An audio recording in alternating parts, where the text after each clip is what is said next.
अगर आप भी किसी सिविल सर्विसेज की तैयारी कर रहे हैं तो ये वीडियो देखना न भूलें। आपके एग्ज़ाम का मैक्सिमम सवाल के लिए ये नोट्स आपके लिए रामबाण साबित होगा। देखिए, आज हम देख रहे हैं बिहार के जलवायु। बिहार के जलवायु को 3 भागों में बांटा गया है। पहला है शीत ऋतु, दूसरा है ग्रीष्म ऋतु और तीसरा है वर्षा ऋतु। सबसे पहले हम वर्षा देखेंगे कि बिहार में औसतन वर्षा जो है वो 100 से 120 सेंटीमीटर होता है। उत्तर बिहार में 120 से 160 सेंटीमीटर होता है और दक्षिण बिहार में 90 से 110 सेंटीमीटर होता है।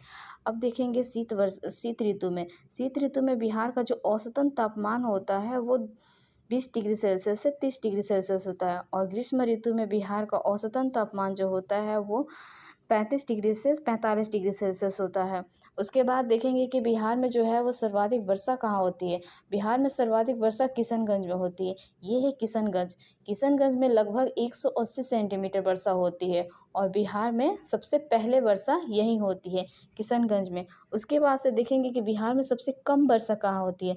सबसे कम वर्षा होती है ये 3 ज़िले हैं, ये है औरंगाबाद, ये है अररिया और ये है जहानाबाद। ये तीनों ज़िलों में सबसे कम वर्षा होती है। देखिए अररिया, जहानाबाद, औरंगाबाद सबसे कम वर्षा और ये लगभग जो है 90 से लेके 110 सेंटीमीटर होती है।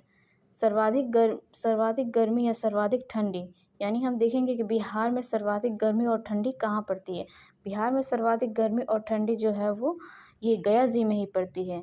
आप सोच के आश्चर्य होंगे कि सर्वाधिक गर्मी भी यहीं होती है, सर्वाधिक ठंडी भी यहीं होती है। हाँ, ये सच है। ये गर्मी में इसका तापमान जो है वो 45 डिग्री सेल्सियस से 48 डिग्री सेल्सियस होता है और ठंडी में इसका तापमान 7 डिग्री सेल्सियस से 5 डिग्री सेल्सियस होता है।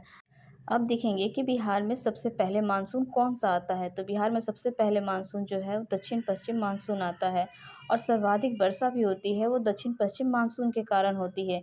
ये जो है वो ये मानसून मध्य जून में बिहार में प्रवेश करती है। ये मध्य जून में बिहार में यहाँ से प्रवेश करता है किशनगंज से और इधर आते आते आते इधर कम हो जाता है।